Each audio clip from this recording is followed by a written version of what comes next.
જ્યારે ખમણ બનાવવાની ઘરે વાત થાય ને કે આજે ખમણ બનાવવાના છે ત્યારે બાકીના સભ્યો તો એવું જ કહેશે કે ના ઘરે તો ખમણ સરખા નથી બનતા, ફરસાણવાળાની દુકાન જેવી જાળી નથી પડતી અને પોચા નથી બનતા. તો હું આજે તમને એવી 2 થી 3 ટિપ્સ આપીને અને એ પણ આજે આપણે લીંબુના ફૂલ વગર કે કોઈ પણ સોડાના ઉપયોગ વગર ખમણ બનાવીશું. ઘરમાં રહેલી સામગ્રીમાંથી આ ખમણ બનીને તૈયાર થઈ જશે અને રિઝલ્ટ એટલું સરસ આવશે ને, તમે પહેલી વખત બનાવતા હશો ને તો પણ તમારા ખમણ પરફેક્ટ બનશે. તો ચાલો બનાવીએ. તો ખમણ બનાવવા માટે હવે એક વાસણની અંદર અહીંયા મેં 1 કપ જેટલું પાણી લીધેલું છે. કોઈ પણ કપ, વાટકી કે ગ્લાસનું માપ સેટ કરી લેવાનું છે. સ્વાદ પ્રમાણે મીઠું એડ કરી દઈશું અને ખમણનો કલર થોડોક યલો આવે ને એટલે અહીંયા મેં થોડી હળદર લીધી છે. હળદરનું પ્રમાણ આપણે થોડું રાખવાનું છે. મેં અહીંયા અડધી ટીસ્પૂન લીધેલી છે, કેમ કે હળદરની જગ્યાએ બહાર જે દુકાનવાળા બનાવે છે ને એ ફૂડ કલરનો ઉપયોગ કરતા હોય છે, તો આપણે ઘરે બનાવીશું એટલે હળદર લઈશું. અને અહીંયા આપણે 1/4 કપ જેટલો લીંબુનો રસ લઈશું. અહીંયા મેં મોટા 4 લીંબુનો રસ કાઢીને લીધેલો છે અને 1/4 કપ જેટલી ખાંડ લઈશું. અહીંયા હવે આપણે લીંબુના ફૂલનો ઉપયોગ નથી કરી રહ્યા એટલે લીંબુનું રસનું પ્રમાણ આપણે વધારે રાખશું. હવે તમારે આ માપ સરખું લેવાનું છે. લીંબુનો રસ, ખાંડ અને તેલનું માપ, આ ત્રણેય માપ તમારે સરખું કરવાનું છે. કોઈ પણ તમે ઘરમાં રહેલી મોટી ચમચીથી પણ માપી શકો છો કે આ રીતે કપ હોય તો કપથી પણ માપી શકો છો. મેં કીધું એ રીતે ખાંડ અને લીંબુનો રસ જેટલો હતો એટલું જ આપણે તેલ એડ કરી લઈશું. અહીંયા મેં 1/4 કપ જેટલું તેલ લીધેલું છે, એને પણ એડ કરીને મિક્સ કરી લેવાનું છે. સરસ રીતે મિક્સ કરવાનું છે જેથી ખાંડ છે ને એ બધી જ આપણી પીગળી જશે. મેં કીધું એ રીતે કોઈ પણ આપણે લીંબુના ફૂલ, એસેન્સ, કલર વગર આજે આપણે ખમણ બનાવીશું. એકદમ નેચરલ રીતે, કંઈ જ નથી એડ કરવાના. તો તમે જોઈ શકો છો ખાંડ સરસ રીતે પીગળી ગઈ છે.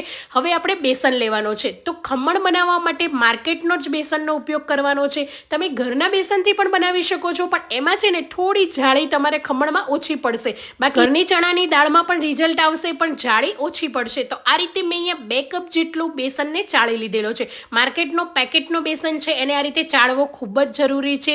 લમ્સ ના હોય, એની અંદર આ રીતે ગાંગડા ના હોય તો પણ ચાળી લેવાના, એટલે એકદમ સરસ રીતે જે આપણું જે લોટ છે ને એ લોટ ફૂલી જશે અને આ રીતનો એકદમ હળવો થઈ જશે. હવે આપણે થોડો એક હાથે લોટ એડ કરતા જઈશું અને મેસરને એક જ ડાયરેક્શનમાં કન્ટિન્યુઅસ આ રીતે ચલાવતા જઈશું, જેથી છે ને એકદમ લમ્સ ના પડે અને સરસ રીતનું આપણું ઘટ બેટર તૈયાર થઈ જાય. હવે આ રીતનું માપ હશે ને કે 1 કપ પાણી અને 2 કપ બેસન, તો માપ તમારું પરફેક્ટ રહેશે. બેટર તમે જોઈ શકો છો, વધારે ઘટ નથી, વધારે પતલું પણ નથી. આ રીતનું મીડિયમ બેટર રાખવાનું છે. હવે બેટરને 5 થી 7 મિનિટ એક જ ડાયરેક્શનમાં મિક્સ કરતા રહેવાનું છે. તો તમે જોઈ શકો છો ઉપર બબલ્સ આવી ગયા છે અને બેટરનો કલર પણ ચેન્જ થઈ ગયો છે. મેં અહીંયા 7 મિનિટ સુધી એક જ ડાયરેક્શનમાં બેટરને હલાવ્યું છે. તો બેટર આ રીતનું રાખવાનું છે. હવે એને ઢાંકીને 5 થી 10 મિનિટ રેસ્ટ આપવાનું છે. તમે ઇન્સ્ટન્ટ પણ બનાવી શકો, પણ જો તમારી પાસે 10 મિનિટનો ટાઈમ હોય તો 10 મિનિટ રેસ્ટ આપી દેજો. તો તમે જોઈ શકો છો બેટરમાં બધે જ બબલ્સ થઈ ગયા છે. બેટર સરસ રીતે સેટ થઈ ગયું છે. મેં અહીંયા ફક્ત 10 જ મિનિટ બેટરને રેસ્ટ આપ્યું છે અને એ પછી છે ને બેટરને ફેટવાનું નથી. આ રીતે બસ હળવા હાથે એક જ વખત મિક્સ કરી લઈશું અને જેમાં તમારે ખમણ મૂકવાના હોય ને એ પ્લેટને આ રીતે તેલથી ગ્રીસ કરી લઈશું. હવે ખમણ તમે કોઈ પણ સ્ટીલની, એલ્યુમિનિયમની કોઈ પણ પ્લેટની અંદર તમે મૂકી શકો છો. હવે 1 પેકેટ ઈનો અને 1 ચમચી પાણી એડ કરી લઈશું. ઈનોને સરસ રીતે એક્ટિવેટ કરી લઈશું. જો તમે ખાવાનો સોડા એડ કરતા હોય તો 1 મોટી ચમચી એડ કરી લેજો, પણ પાણીની અંદર મિક્સ કરીને એડ કરશો ને તો સોડાથી પણ સરસ રિઝલ્ટ આવશે. તો આ રીતે ઈનો એડ કરીને એક જ ડાયરેક્શનમાં મેં મિક્સ કર્યું છે અને ગ્રીસ કરેલી તેલવાળી પ્લેટની અંદર બધું જ બેટરને એડ કરી દઈશું. 1 થી 2 વખત ટેપ કરીને સ્ટીમરની અંદર 25 મિનિટ સુધી સ્ટીમ થવા દઈશું.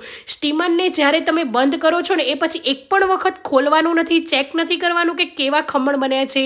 30 મિનિટ પછી જ ચેક કરવાનું છે કે ખમણ કેવા થયા છે. તો તમે જોઈ શકો છો મેં અહીંયા 30 થી 35 મિનિટ થવા દીધું છે અને ઠંડુ થવા દીધું છે, પછી જ ખમણને ખોલ્યા છે અને ખમણ આપણા એકદમ સરસ રીતે જાળીદાર, ફ્લફી, પોચા થયા છે.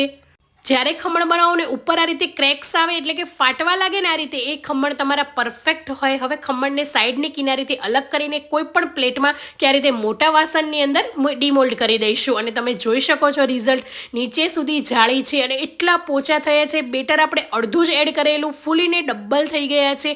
ખમણ જ્યારે ઠંડા થાય ને ત્યારે જ તમારે કટ કરવાના છે. ખમણ ગરમ હશે ને કટ કરશો ને તો એકદમ ખમણ છે ને એ હાથમાં તમારા ચોંટવા લાગશે. રિઝલ્ટ તમે જોઈ શકો છો કેટલા મસ્ત પોચા બન્યા છે અને આ ખમણમાં જાળી પણ એટલી સરસ પડી છે, ક્યાંય વચ્ચે લોટ નથી, એનું બેટર નથી રહ્યું, ક્યાંય પાણી પણ નથી પડ્યું, એકદમ કોરા અને મસ્ત મુલાયમ સ્પોન્જી બન્યા છે. તો આ રીતે ખમણને મીડિયમ સાઇઝમાં કટ કરી લઈશું. તો આ રીતના ખમણ તૈયાર છે. લાગે છે ને ફરસાણવાળાની દુકાન જેવા પરફેક્ટ ખમણ બન્યા છે. ઘરે બનાવજો પહેલી વારમાં અને આ જ માપ રાખજો, એટલા મસ્ત બનીને તૈયાર થઈ જશે. તો આપણા ખમણ તૈયાર છે. એમ પણ એન્જોય કરી શકો છો, પણ ખમણ છે એટલે વઘાર વગર તો કેમ ચાલે. તો ખમણનો આપણે વઘાર કરી લઈએ.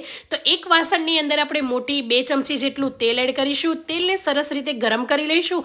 તેલ ગરમ થઈ જાય એટલે 1 મોટી ચમચી જેટલી રાઈ એડ કરી લઈશું. ખમણની અંદર થોડું રાઈનું પ્રમાણ વધારે હોય છે. 3 તીખા લીલા મરચાંને મેં આ રીતે સ્લાઇસમાં કટ કર્યા છે, એને પણ એડ કરી દઈશું. 8 થી 10 ફ્રેશ મીઠા લીમડાના પાન. બધી વસ્તુને સાતળી લઈશું. ઓવરકુક નથી કરવાના, બસ મરચાં થોડા એવા સતળાઈ જાય એટલે 2 કપ ભરીને પાણી એડ કરી દઈશું અને પાણીની અંદર 2 મોટી ચમચી જેટલી ખાંડ એડ કરી દઈશું અને મિક્સ કરી લઈશું. હવે 1 થી 2 ઉભરા આવે અને આ પાણી ઉકળવા લાગે ને એ પછી જ ખમણ ઉપર વઘારને આપણે સ્પ્રેડ કરવાનો છે.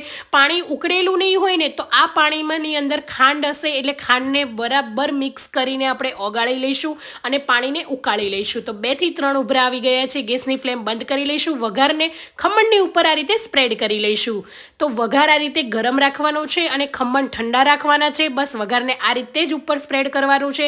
વધારે પડતું પાણી પણ નથી એડ કરવાનું, નહીં તો ખમણ છે ને તમારે એકદમ ઢીલા થઈ જશે. અંદરની જાળી છે ને એ પણ નહીં દેખાય. ઉપરથી લીલા ધાણા અને ઝીણી નાયલોન સેવ એડ કરી લઈશું. તો તમે જોઈ શકો છો ફક્ત 1 કપ પાણી અને 2 કપ બેસનમાંથી કેટલા બધા ખમણ બનીને તૈયાર થઈ ગયા છે અને વળી એટલા પોચા રૂ જેવા બન્યા છે. તો આ ખમણને એમને એન્જોય કરી શકો છો. મેં ખમણની ચટણી સાથે સર્વ કર્યા છે. તો કેવી લાગી આજની મારી ખમણની રેસીપી એ કમેન્ટ કરવાનું ભૂલતા નહીં.